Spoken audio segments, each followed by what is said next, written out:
বৈবাহিক জীবনে তিনটা ধাপ আছে। কয়টা ধাপ আসে? তিনটা ধাপ আসে।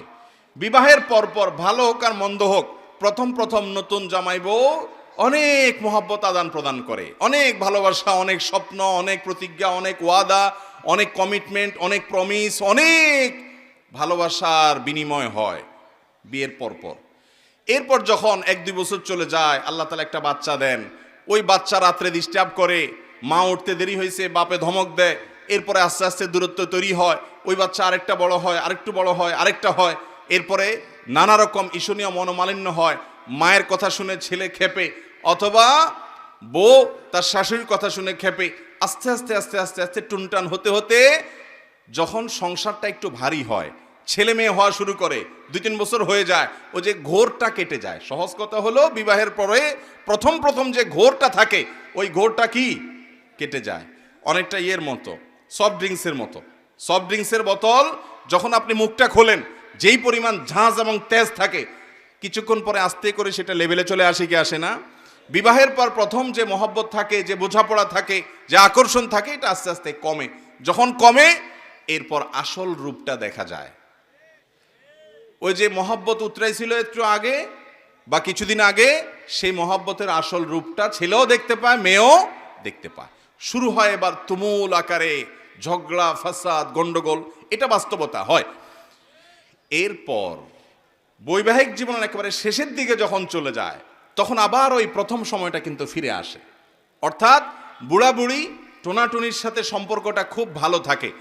আপনি আমাদের এই সমাজে জোয়ান জামাই বউ যেরকম মারামারি লেগে থাকে, গন্ডগোল লেগে থাকে, মুরব্বী চাচাদেরকে বুড়া বুড়ি এরকম গন্ডগোল লাগালাগি করে এবং চুলাচুলি করে, এরকম খুব বেশি দেখেন?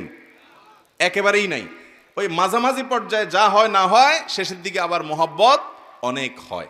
নদীর এপারে কিছুটা শান্ত, ওই পারে কিছুটা শান্ত, মাঝখানে উত্তাল তরঙ্গ। ওই তরঙ্গ দেখে অনেকে ভুল করে এবং তরি ডুবিয়ে দেয়, আর ওই কুল পর্যন্ত যেতে পারে না। আর যে বিচক্ষণ, সে জানে যে এরকম চড়াই উতরাই হবে দাম্পত্য জীবনে, বোঝাপড়ার গরমিল হবে, গন্ডগোল ফাসাদ হবে, এগুলোর সব ওভারকাম করতে হবে। একটা সময় আমার শান্তি আসবে। বিশেষ করে মা বোনদের একটা সমস্যা হলো যে পরের ঘর করতে গিয়ে নানা রকম ঝামেলা তৈরি হয়। তখন তারা কি করে, না এসব আর করবো না, আমি চলে যাই। এভাবে যে বেশিরভাগ মেয়ে পরবর্তীতে আফসোস করতে হয়। আর এই কারণে দাম্পত্য জীবনের সুখের দ্বিতীয় মন্ত্র হলো সবর এবং শুকর। এই দুইটা অভ্যাসকে নিজের জীবনে আনতে হবে। যাদের মধ্যে সবর নাই, যাদের মধ্যে কৃতজ্ঞতা নাই, এরা কখনো দাম্পত্য জীবনে সুখী হতে পারে। দাম্পত্য জীবনের সুখের অন্যতম মূল মন্ত্র হলো সবর করা। কারণ দুই ফ্যামিলির দুইজন মানুষ একত্রে সংসার করবে, এক ছাদের নিচে থাকবে, জীবন কাটাবে, সব কিছু ব্যাটে বলে কিয়ামত পর্যন্ত কোনো দিনই হবে। আপনি আমি কে? নবী করিম সাল্লাল্লাহু আলাইহি সাল্লামের সাথে, তার স্ত্রীদের সাথে, উম্মুল মুমিনিনদের সাথে ছোটখাটো বিষয় নিয়ে মান অভিমান হয়েছে না হয় নাই? বহুত হয়েছে। এবং সে মান অভিমানটা আমাদের মতো না, তাদের মতো করে হয়েছে। কারণ স্বামী স্ত্রী একসাথে দাম্পত্য জীবনে যখন সময় কাটাবে, তাদের মধ্যে বোঝাপড়ার গরমিল হবে। এই সময়টাতে দরকার হয় সবর করা। মনে রাখবেন, ইবাদতের অনেক বড় একটা পার্ট হলো সবর এবং ধৈর্য। আল্লাহ কোরআনে বলেছেন, ইন্নামা ইউওয়াফাস সাবিরুন আজরাহুম বিগাইরি হিসাব।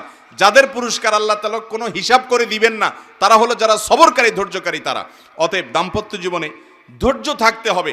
স্বামী অনেক উল্টাপাল্টা করবে, সবর করতে হবে। মনে করতে হবে এর চাইতে অমানুষও পৃথিবীতে আছে। আবার স্ত্রী অনেক উল্টাপাল্টা করবে, সেক্ষেত্রেও সবর করতে হবে। মনে করতে হবে যে এর চাইতে অমানুষ অনেক আছে, এবং নিজেকে সান্ত্বনা দিতে হবে। অনেক ক্ষেত্রে কৌশলী হইতে হবে। বিশেষ করে দাম্পত্য জীবনে কৌশল ছাড়া আপনি সুখী হতে পারবেন না। আশরাফ আলী থানভী রহমতুল্লাহ আলাইহি একটা ঘটনা বলেছেন সম্ভবত একবার, যে ওনার কাছে এক ব্যক্তি এসে বলল, হুজুর, আমার বাসায় যে মহিলা আছে, আমার স্ত্রী, এই ভদ্র মহিলা আমি বাহির থেকে গেলেই কোনো কারণ ছাড়া অযথাই আমার উপরে সে চড়াও হয় এবং খুব বাজে ব্যবহার করতে থাকে। আমি আপনার ওয়াজটা শুনে একটু সবর করার চেষ্টা করি, কিন্তু কত পারা যায়, পারি না। আপনি একটু আমাকে বুঝায় বলেন তো আমি কি করতে পারি। তখন উনি বললেন যে, আপনাকে একটা বুদ্ধি শিখাই। বাসায় ঢোকার আগে দরজার সামনে গিয়ে কয়েক সেকেন্ডের জন্য আপনি একটু মাথাটা নত করবেন, করে কল্পনার জগতে ডুব দিবেন। ডুব দিয়ে নিজেকে নিজে বলবেন যে আমি এখন দরজা খোলার সাথে সাথে কথার কথা একটা কুকুর আমার বাসায় আছে, কুকুরটা আসবে। তো কুকুর মানুষ দেখলে ঘেউ ঘেউ করে, এটা করবে।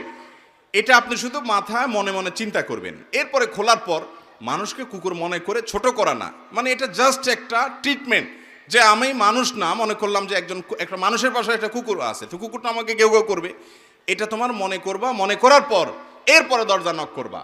বউ খোলার পর যদি তোমার সাথে গেউ গেউ করে, তুমি সাথে সাথে ওই যে তোমার ধ্যান, ওই ধ্যান কল্পনার জগতে ডুব দিবা। ডুব দিয়া তোমার স্মৃতিতে আনবা যে একটা কুকুর, আমি রাস্তা দিয়ে যাচ্ছি বা কোথাও গেছে, এখন গেউ গেউ করতেছে, তো কুকুর গেউ গেউ করলে আমার সমস্যাটা কি, এটা তুমি মনে করবা। তো স্বামী বাসায় গেছে, যা দরজা খুলছে, দরজা নক করার আগে ওইরকম কল্পনা করছে, স্ত্রী দরজা খুলছে, যথারীতি জামা কাপড় খোলার পর শুরু হয়ে গেছে বিশ্বযুদ্ধ, ঠুস ঠুস শুরু হয়ে গেছে। যখন এগুলো শুরু হয়ে গেছে, ভদ্রলোক সাথে সাথে চোখ বন্ধ করে ওই ধ্যান করা শুরু করে দিছে, যে হুজুর বলে দিছে যে আমার তো এরকম একটা পরিস্থিতি আমি কল্পনা করতে হবে, করলো। তো করার পরে লোকটা হেসে দিছে। বউ চিন্তা করলে ব্যাপার কি, প্রতিদিন হামলা পাল্টা হামলা হয়, গোলা বারুদ এখান থেকে গেলে ওখান থেকেও কিছু আসে, আজকে দেখি এটা মিটমিট করে হাসে, কাহিনী কি? স্ত্রীর তো মেজাজ আরো গরম হয়ে গেছে, সে যত গরম হয় এ দেখে আরো বেশি হাসে। তখন বলল, ধরছে একটু ঠান্ডা হয়ে, স্ত্রী দেখছে না রাগারাগি করতে হচ্ছে না, বলো কাহিনী কি বলো। স্বামী তো বলে না বলে না বলে না, একটা পর্যায়ে বলে দিছে যে আসলে হুজুর আমাকে এটা শিখাই দিছে, এরপর থেকে আমার কাছে তোমার এসব রাগ ঝাগ বকা ঝকা এগুলো সব আমার কাছে একেবারে পান্তাবাদের পানি মনে হয়, আমার বরং আরো হাসি আসে। এরপর দিন থেকে আর ওই ভদ্রলোক বাড়িতে ঢুকলে বউ বেচারা ঝগড়া করতে গেলেও আবার গলা থেকে ফেরত চলে যায়, কারণ ঝগড়া করলেই তো কল্পনায় সে অন্য কিছু হবে। এ কথা শুধু মহিলাদের জন্য বলছি, মা বোনদের রাগ করার কোনো কারণ নাই। একই কথা পুরুষদের বেলায়ও হতে পারে, অনেক পুরুষ আছে এরকম ছেঁচড়ার মতো গেউ গেউ গেউ গেউ করে, করে কি করে না।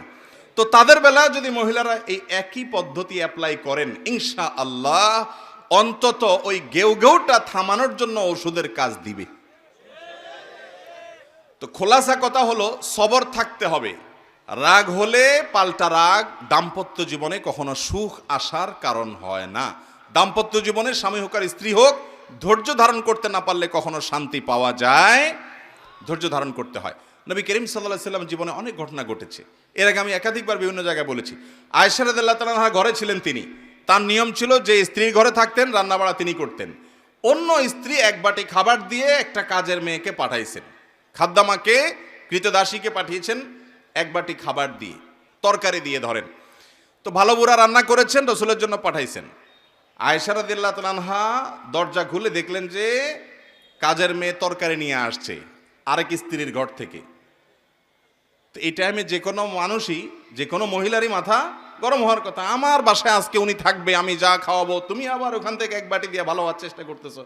উনি বাটিটা ধরে ছুঁড়ে ফেলে দিলেন, বাটির সব তরকারি তো গেছে গেছে, বাটিও দুই টুকরা হয়ে গেছে। এই দৃশ্য নবী করিম সাল্লাল্লাহু আলাইহি সাল্লাম দেখার পর উনি বাইরে হয়ে আসলেন, যা উঠান থেকে নিজের হাতে সে ভাঙা বাটিটা নিয়ে আসলেন।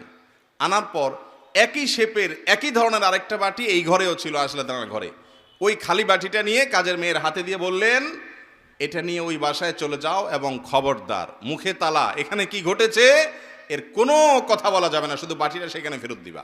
ওখানে বাটিটা ফেরত দিছে, যিনি পাঠিয়েছেন তিনি মনে করেছেন যে কি, যে তরকারি রেখে কত সুন্দর করে ধুয়ে সাফ করে আবার বাটিটি দিয়েছে, তিনি অনেক খুশি।